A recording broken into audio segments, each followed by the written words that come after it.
Discretion is advised. Hey everyone, welcome back to another Top 10, and this time, this one's going to be a little bit weird because I have a sick mental disease, and what that is I buy a lot of board games before I even play, all the ones I have. I kind of like to think of myself as a collector. So, whenever it comes to, anything, like video games, for example, if it's part of a series, I want the whole series. Even if I don't, like the rest of the games, I'm just like, I have to have all of them. Even if I'll never play them. Like, I had Morrowind and Oblivion, not the other two, so I guess I'm not, like, that hardcore. But Morrowind and Oblivion, and then Skyrim, I never played Morrowind. I just had it just to have it. I'm like, I will play it. Yeah, I'm just lying to myself. So, this Top 10 is Top 10 games I can't wait to play. And I'll be doing another Top 10 of anticipated games, meaning games that aren't even out yet, like future games that I'm super excited for. Most likely, I believe all of them come out next year.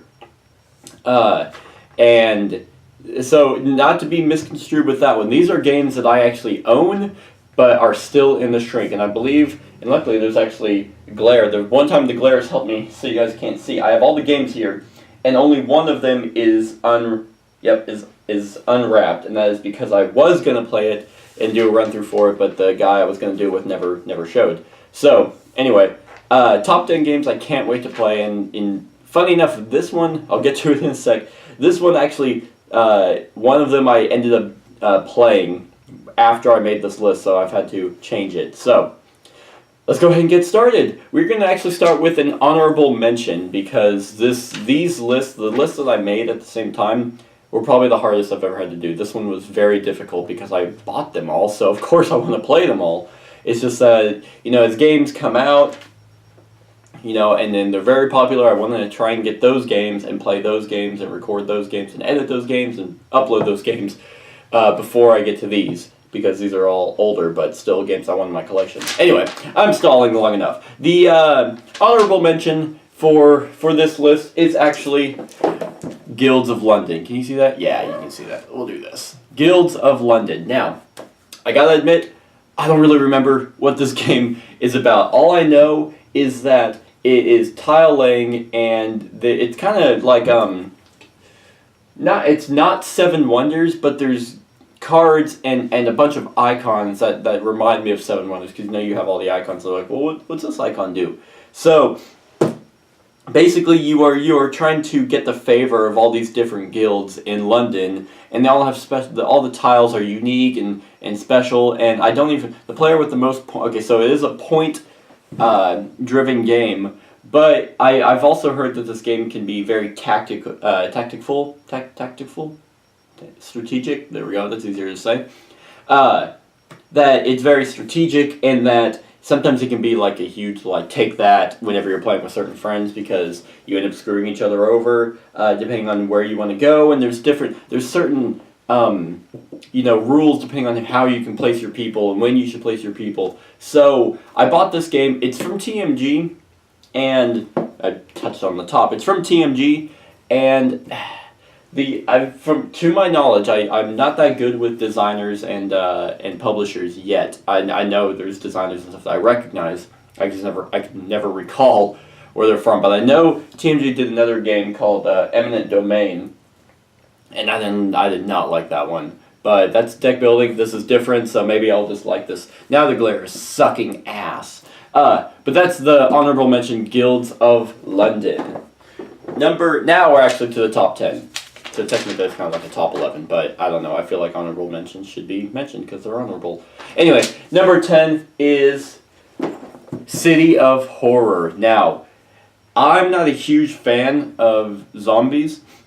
I'm not a huge fan of The Walking Dead. I feel like it's all boring, and I understand that zombies aren't the problem, but zombies are the problem. But this game, basically, I got it after watching the Dice Tower do a review, and it just seemed really, really cool because you're stuck in this city, and there's a lot of negotiation, which I really like. If the place is about to be overrun, you can talk at it and be like, okay, go, dude, just let me survive. I'll give you this and stuff like that. And I mean, you're trying to survive with with the city that's being overrun. I also like anything with the 3D aspect, so there's a little watchtower that you can place on, and each space does a specific thing. The reason why I haven't played, I guess I should give reasons why I haven't played them yet. The reason why I haven't played City of Horror is because the base minimum is 3 to 6. Now, I mean, I have friends who clearly want to play, and they have no problem doing run-throughs with me. The problem is, with certain games, I like to run through with Kat. I like to play test it with Kat, and I can't do it with this one. I guess we can control people each, and we've done that before, but I don't know, this one just kept getting pushed down to the bottom, and I know I really want to play it, but I just haven't had a chance to. So that is the number 10, oh yeah, so basic rules in case of zombie invasion. Number 1, have friends but never trust them. Number 2, push to share everything but always be the first to choose. Number 3, in case of zombie attack, have a shotgun handy. Number 4, in front of the horde, run faster than the others. So it just seems kind of like a, hey, let's work together, but if I'm given the chance, I'll screw you over. So that sounds super fun and frustrating, but that's my number 10, City of Horror. My number, see, this is all weird because I haven't even, my number 9, this is a game that has actually been unwrapped, Twilight Struggle, and I got it from, I've heard this was number 1 on BGG for a long time until Pandemic Legacy came around. Basically, I've just heard this is Cold War in a box. This is intense. You play this game and you felt like you went through the whole Cold War. Like this is a back and forth between the USSR and the USA.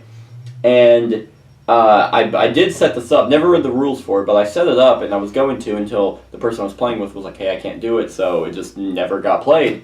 But I really want to do this because I have one friend who's big into historical stuff. He was actually a history major in the college we go to, and then the other friend really likes the Cold War. And no, he's not Russian. Come on. And this just seems super, I wouldn't say like super like fun.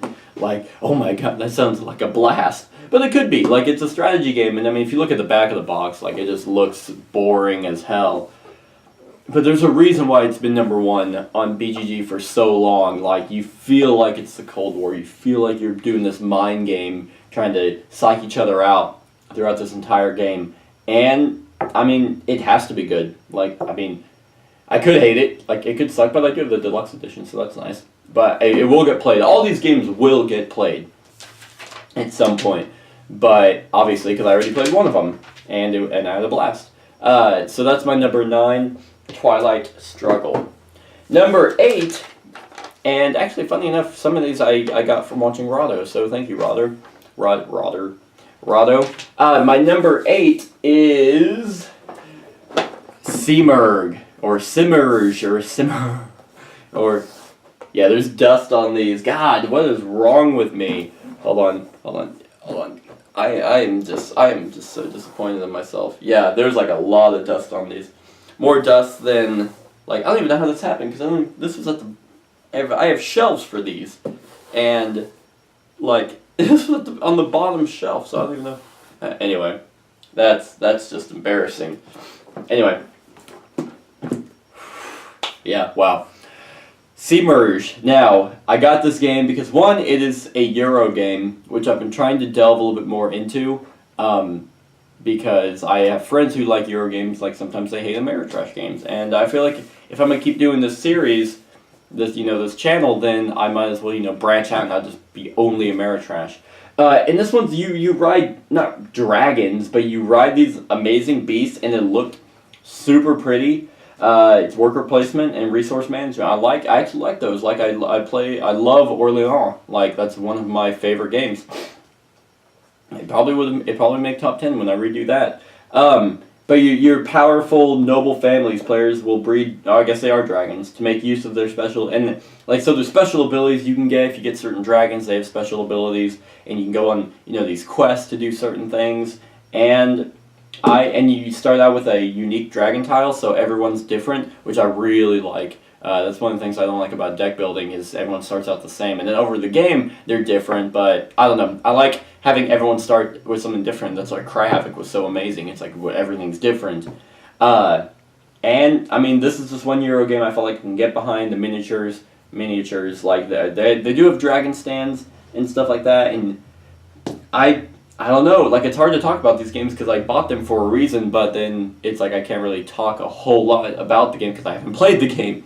But this one just seems super cool and it looks super pretty. Like the box art is just fantastic, and I mean it's heavy, so that just makes me think like, oh, there's actually tiles instead of cards and stuff like that. So command your own host of dragons and their riders, strategize to outsmart your opponents and lead your house to victory. That's one of the things about Euro games that I do like, is the fact that you don't rely on luck. Like in Arcadia Quest, that's a good example. That series is finally finished. Is a lot of it, yes, there's strategy in Ameritrash, and I'll defend that, till I go to my grave. But with Ameritrash, it could hinge. There's always a possibility that the impossible can happen, like in Twilight Imperium. You have like the worst fleet getting attacked by but die rolls can totally go your way and you can win that. But with Euro games, it's all up in here. Like it's a lot like, okay, how do I get into the minds of my players or my friends, and how do I outsmart them? How do I do better than them? And that's just fantastic. And Seamerg seems to be right up that alley. So that's why it's number 8. Yeah. Yes. Now the number 11's throwing me off. Yeah. So. Number 7 isn't. You gotta make sure there's no dust on this one. No, I don't know why that one had so much. But number 7, which I believe actually just got an expansion, or it's a standalone game or something else. But that is Euphoria. Now, this one is once again from Rahdo. This one does have dice, but they're used in a different way. And oh yeah, that's what it was. Yeah.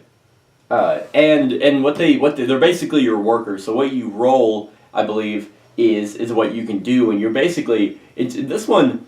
Now, I'm not saying Euro games aren't thematic, but some of them very much can be. They're just kind of like there, and the mechanics really speak for themselves. This one seems to be completely different. It seemed like the rulebook and everything was story driven, based on kind of like why you're doing this dystopian future, and everyone is like, there's different factions. Like there's like the people who are up in the sky, who are I guess if you can see up in the sky, like that's where you get like these like I guess chemicals or something like that. It's been a while. And then there's the people who are underground, and they're like the poor, they're like the workers, and then you have the 2 others, and they each do specific things. And if you basically dig tunnels, you're like trying to do this riot. You're trying to instill this riot among the people, but if you do that too poorly, people will leave, and you start losing others. And it just seems like sounds really cool to me. And of course, now the more I talk about all these games, the more I just want to play them right now, because I can do run-throughs. No one's demanding these right now. I mean, if you guys see, by the way, if you guys see any of these that you want me to do run through for, that actually prompts me to do it even more. But yeah, you have a few elite recruits at your disposal, one who has pledged allegiance to you and the other who has yet to be convinced. So yeah, you have to convince your own workers, hey, we should do this, but if you do it, too quickly or too poorly, then they start to leave you and you actually start getting worse, start doing bad and you can't do as much because you don't have as much workers. I don't know. This game just seems super fun. I bought a lot of the worker placement games because of my friend who really likes Euros. So I'm like, oh, he'll definitely play with us. So that's at least 3 people. This can play up to 6, and it's not overly long, which doesn't typically bother me. But sometimes games can like drag out just for the sake of dragging out, where it's like, okay, well, nothing's happening, but we still can't beat the game. So stuff like that bothers me. Your path to victory is paved with the sweat of your workers, the strength of your allegiances, and the tunnels you dig to infiltrate other areas of the world. But the destination is a land grab in the form of area control. So area control is also just amazing. I love area control. And that was something else I do remember. There were like specific abilities you can get if you controlled that area first. I don't know. This sounds super fun. And it could suck. I could hate it, but at least I need to at least give it a shot. So that is number 7, 6. That would be number 7. Euphoria. Now, Number 6. That's right. Yep. Number 6 is a game that this one I actually have no reason why I haven't played it because it's meant for 2. It's just I don't have an excuse. But Memoir 44, older game. Oh, I still have the price tag on it. Jeez. Like that's saying something because I hate price tags. This is a 2-player game, and technically you can play with more, but you basically live out each fight in World War II, and there's tons of expansions for which if I end up liking this, I'll most likely get, because the more scenarios you get, the better. Obviously the better it is. But yeah, this one I got nothing. Like this box is relatively heavy. And the thing that I've heard about this game that kills it for some is that there's just one deck of cards that are like your actions that you can do, and both players draw from that deck. So, one person could get lucky and get all the best cards, while the other gets screwed. But the way I look at that, I mean, you can watch my randomness and luck discussion, but essentially the way I look at that is it can happen to both players. Like one game, the game's not long, like 30 to 60 minutes, so it's like, oh, okay. And I guess the way you actually play is you have the scenario, I play like one side, you play the other, and whoever wins, we flip it, and you play we reverse roles, so it's best 2 out of 3, so if you win, then we do it again. So you have a lot of chances for that deck to not screw you over, and I think that if you get screwed over in luck, that sucks. Like, that really sucks, but also with Ameritrash games, strategy is there as well. So, I mean, you do what's best with what you're given, and sometimes what you're given isn't enough, and I understand that. But, I mean, some games are underbalanced, but this game I feel like it would be. So, this game just seems super fun. I think I have to be in the mood to play it. That's why I haven't played it. There we go. Just because, I mean, it is World War II, and, I mean, it's strategy, and Kat does not like strategy games, so I have to find the perfect person to play this with. And I have a few. Hopefully, maybe in the future, like I may be looking to move into Green Bay, so hopefully in the future I'll actually have all these played before I move, if I move. But that's Memoir 44, number 6. Number 5 is a game that I've heard be praised all over the board game community, and I bought it for that specific reason. I also bought it because it sounded fun and funny, but I just still haven't had a chance, and I don't know why. And it's a reprint, and it's super light, and that's Mission Red Planet, the 2nd edition. Like, I don't know, like it's area control, you're going on Mars, trying to, just get the most points. Oh, it's a steampunk era, so, I mean, that just seems super cool, which I didn't even realize that. I didn't realize it was steampunk. And yeah, it just seems super fun. Like, you're trying to, salvinate crystal. Oh, no, that's what those are. But yeah, you're sending astronauts to explore various zones of Mars and mine. Yeah, so you are mining the planet. And the only thing I truly remember about this game is that there's a little rocket ship that you place your workers in. I believe something can happen and the rocket ship can blow up, and you're like, you suck because of something, I think it's something that the players do. I don't know. I actually don't really know a whole lot about this game because I've just heard it's really good, but they never explained why it's really good. Probably because the area control is awesome. I tend to favor area control games. Eventually I'll do a top 10 game mechanics.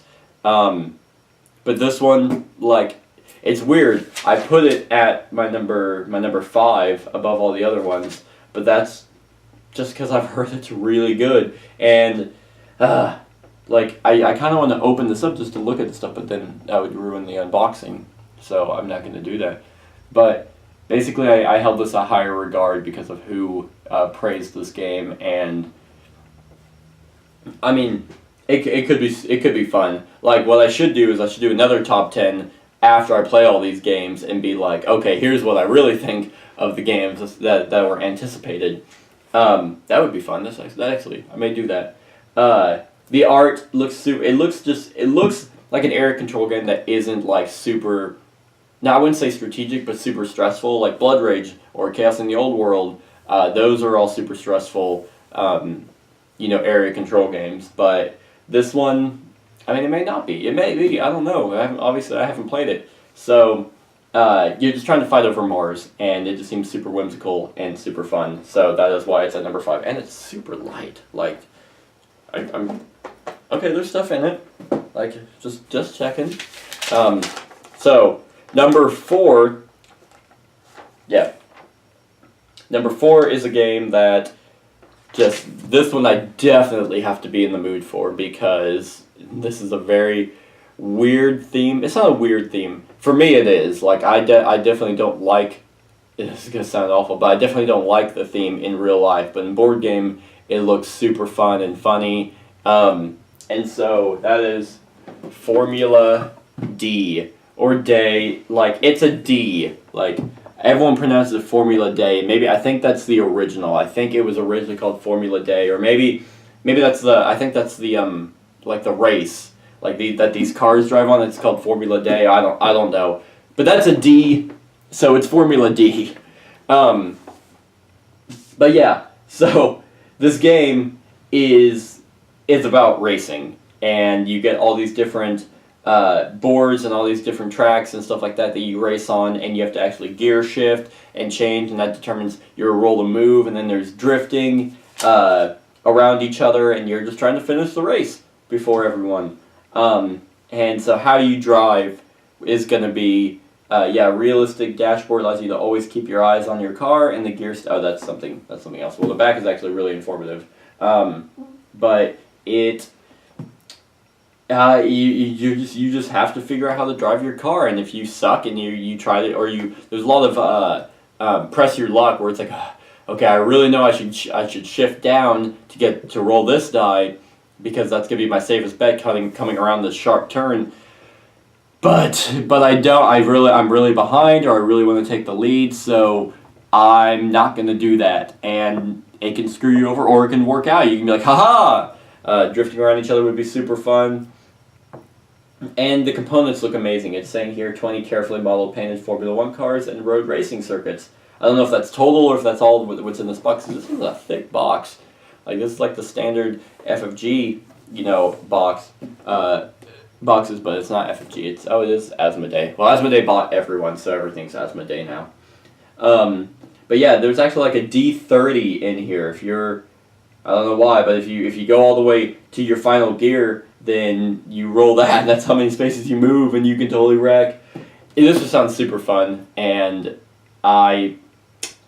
including simple rules for easy playing. So, but this one definitely has come down to theme. Like, that's the reason why I haven't played it, because I haven't been in the mood.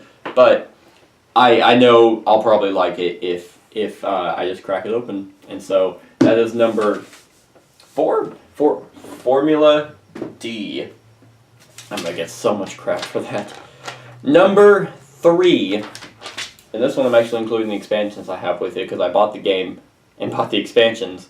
And luckily this is the games that the rest of the games except for one, I bought them fairly recently. So actually being higher up on this list would prompt me to play these more, which is absolutely true. But number 3 is Village, and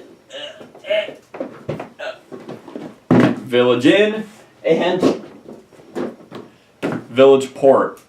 Yeah, so that speaks in high regard. So I'm not talking about the expansions.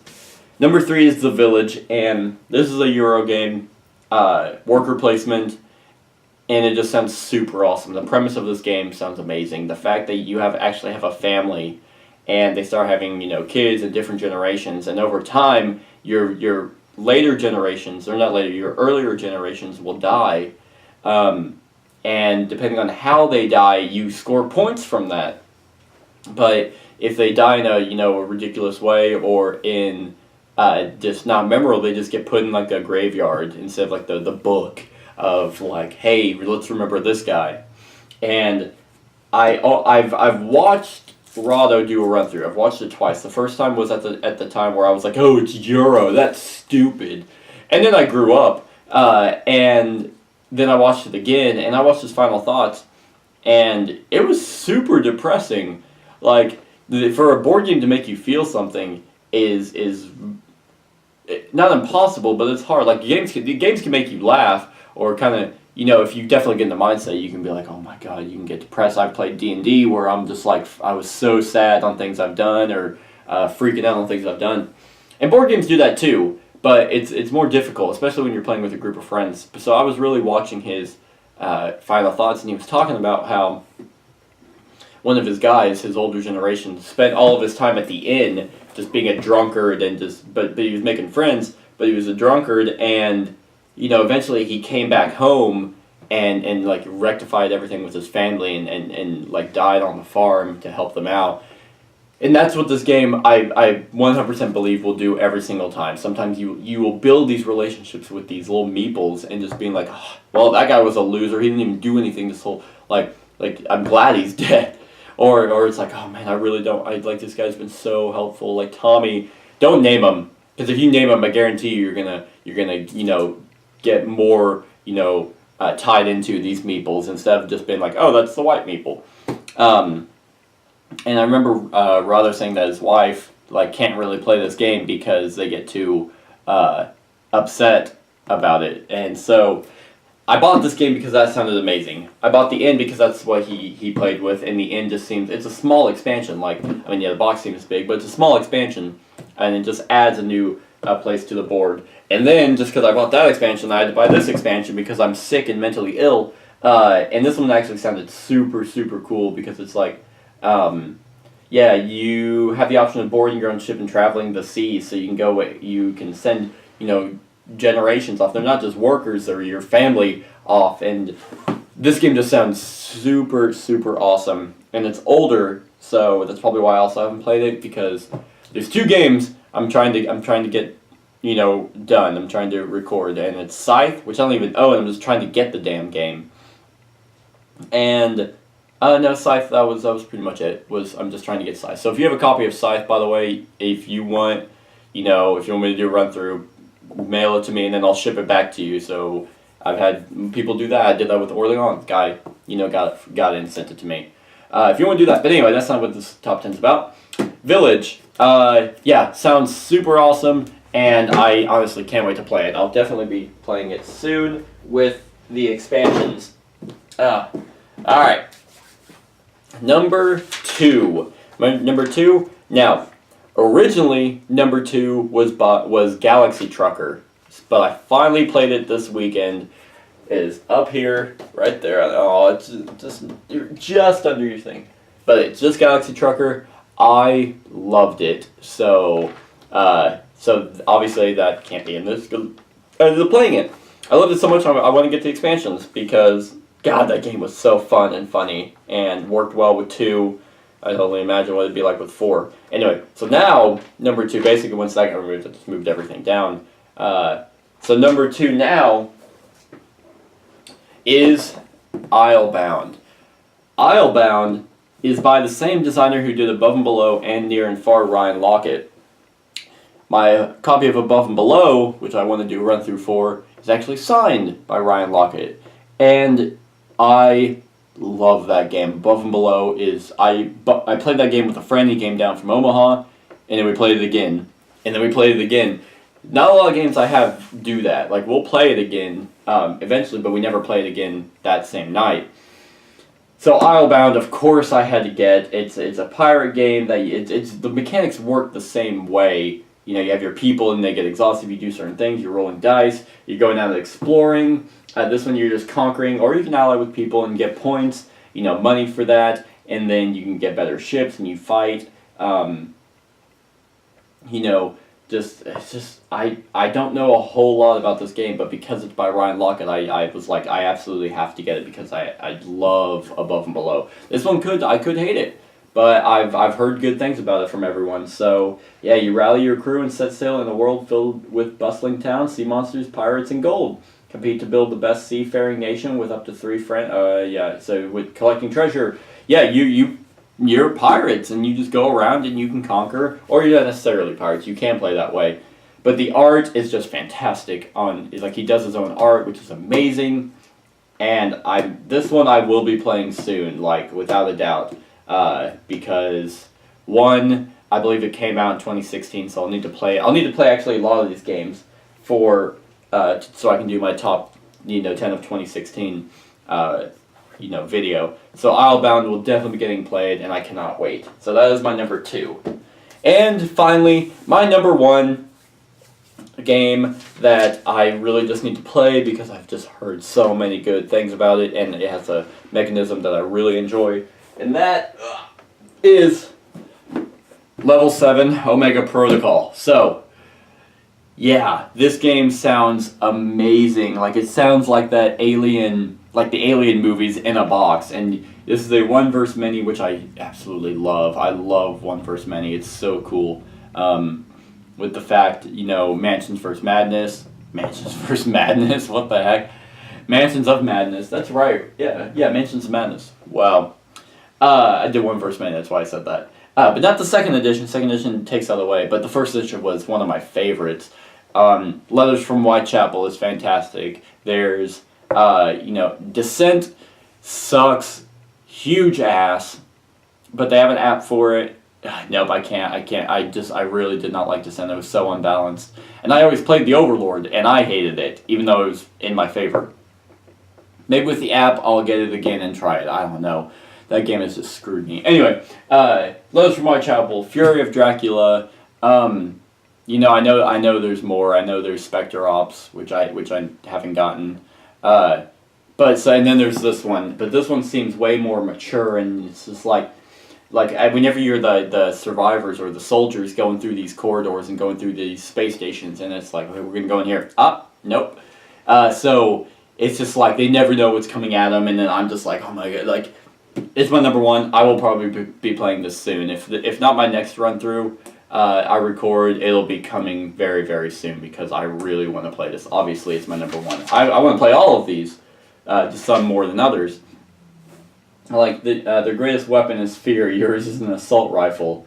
So, now overrun with swarms of monstrous genetic creations led by their nefarious alien overseers, the underground facility of Subterra Bravo is the epicenter of an unfathomable government conspiracy. So, tactical miniatures based board game. Fearlessly enter the belly of the beast as part of a highly trained team of operatives and work together to neutralize all threats, or take control of the creatures inhabiting Subterra Bravo and ensure the inhuman invaders now know true terror before they meet their grisly fate. Like, this game just seems super awesome, and doesn't seem overly long as well, which is always a bonus, especially whenever I'm editing. Level 7 Omega Protocol, that is my number 1 of anticipated games. I hope you enjoyed. Let me know what games that you own that you still haven't played that you can't wait to play. And, maybe we can work something out. Maybe we can, like, if we own the same game, we're like, oh, we both want to play it. Maybe we can set up some webcam thing where you can play with us. That'd be super cool. But other than that, let me know what other top 10s you want me to do, and I'm sure I can do them. Other than that, like, comment, share, and subscribe, and have a wonderful whatever time of day it is for you.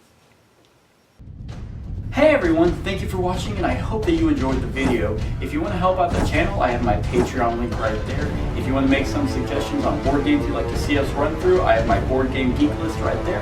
And if you want to just, like the Facebook page, I have my Facebook link right there. And have a wonderful whatever time of day it is for you.